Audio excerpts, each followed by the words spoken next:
Welcome to the reading of Guide's Greatest Hero Stories. This is Chapter 13, The Never to Be Forgotten Birthday, by Rosaleen Schmutz, February 24, 1982. The week before his birthday, Eric received a letter from his Uncle Don. Enclosed were 3 $1 bills. He read the letter carefully. Dear Eric, this isn't all that I'm giving you for a birthday present. You are getting bigger now, and so I'm giving you a challenge. Use the enclosed money to buy something, and I will match it in value. If you buy something foolish, so will I.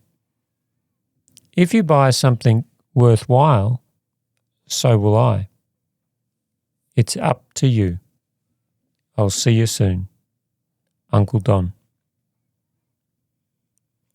Look at this letter, Eric said to his sister, Becky, who was 2 years younger. How about going shopping with me on Friday when school lets out early? You can help me pick out my present. I think that would be fun, but it's 3 more days until Friday. That's a long time to wait. Not that long, her brother said. And besides, I have to do some thinking first. I have to decide what would be foolish or not foolish.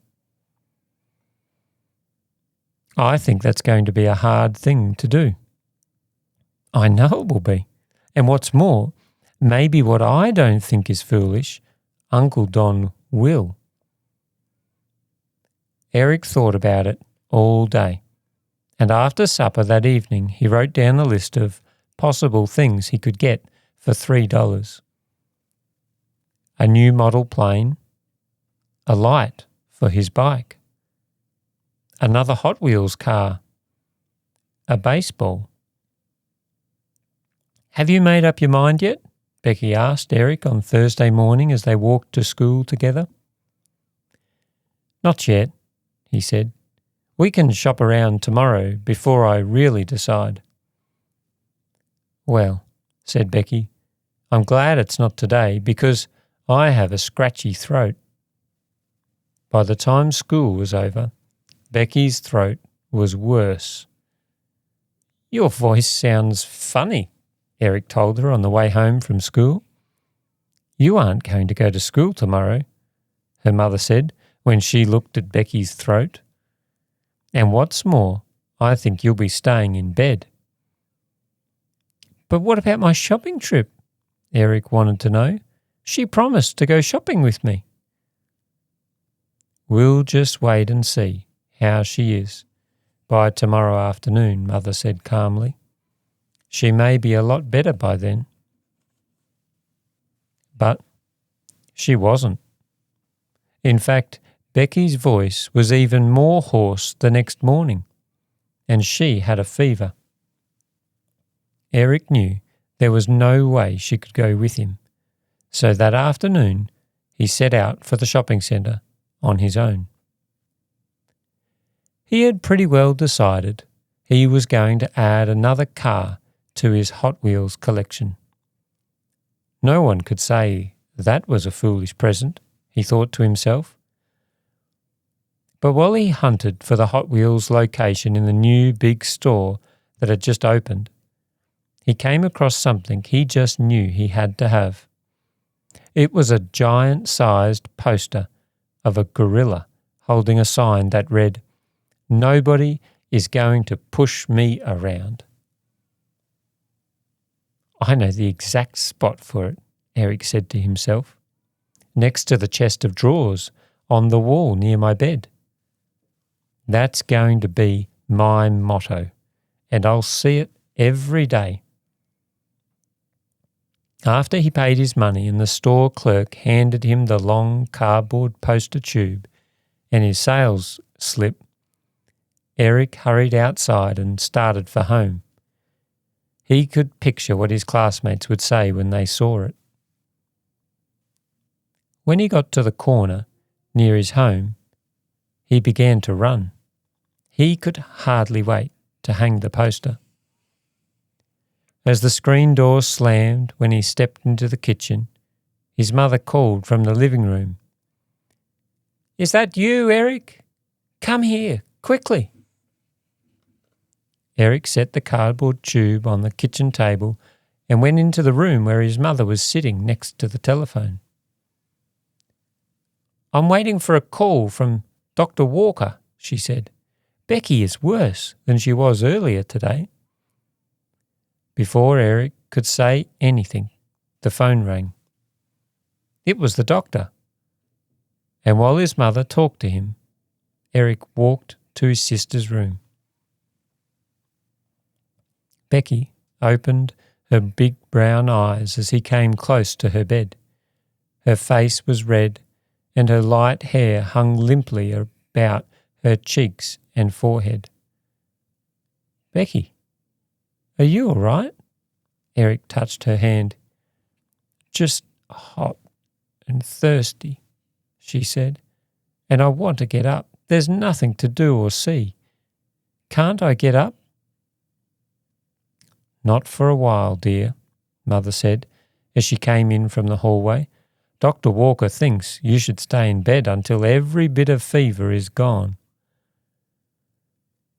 When she heard that, Becky started to cry. "I wanted to go to the pet show this weekend," she said. "My friend Maureen is going to enter her lizard, Sloppy. It would have been fun to see." "See you later, sis," Eric called from the doorway. He waved his hand.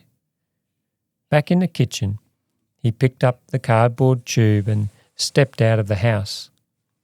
This time he closed the door quietly, and then he ran back to the store. Once inside, he glanced around to find the clerk who had sold him the poster. "I haven't even had it out of the tube," he said, "but I've changed my mind about it. Here is the sales slip." "People don't usually return posters," the clerk said. "I believe you will have to talk to the store manager."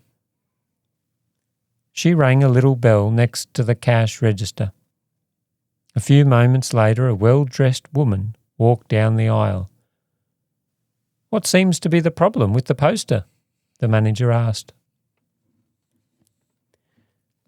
"There's no problem with the poster at all," Eric explained. "I didn't even take it out of the tube. It's just that my sister is sick and has to stay in bed, and I'd like to get something for her instead." "I'm sure that will be all right," the manager said. "Do you have any idea of what you would like to get her?" "Oh, yes," said Eric quickly. "She needs a pet to keep her company. I'd like to buy a goldfish in a little bowl to keep it in so that she can watch it swim around while she has to stay in bed." "Would you like some coloured pebbles for the bottom? You'd have enough money for that. The bowl and 2 fish. I believe your sister would like it." "Oh, I know she would," Eric agreed. "She loves all kinds of pets."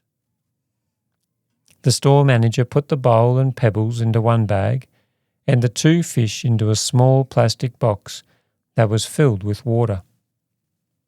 Eric carried them home carefully. "They're for you," he told his sister. "Oh, thank you very much," Becky said, and she smiled as she watched Eric fix the pebbles in the bowl and pour the goldfish and the water into it. The fish seemed delighted with their new glass home and swam over the coloured pebbles. Becky watched them a few minutes, then turned to her brother. "Oh, Eric, I can't take these. You must have used up all your birthday money for them." "Why not, Becky?" Eric insisted. "It was my money, and I could use it any way I wanted to." I wanted to make you happy. Besides, I'll have fun watching the fish too, you know."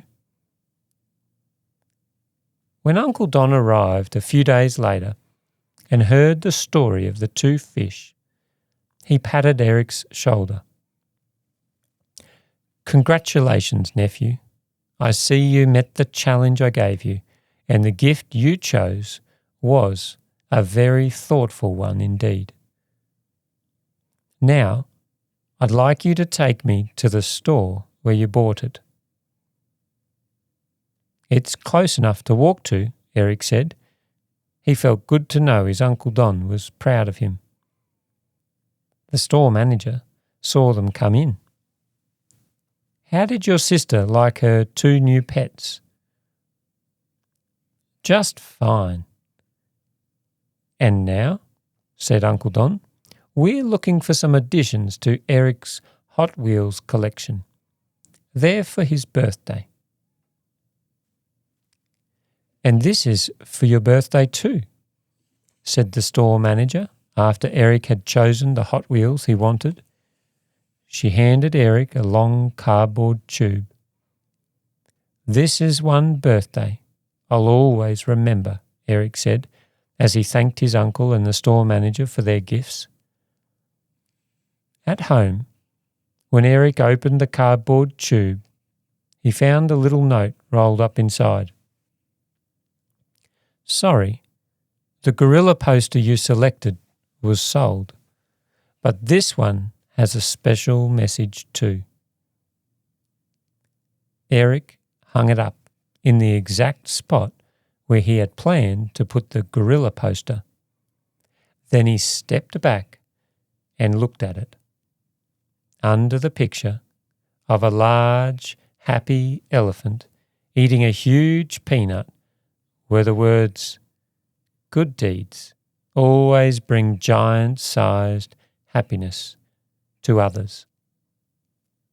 "That's something else I'll always remember," said Eric, and then he went to Becky's room to show her his new Hot Wheels.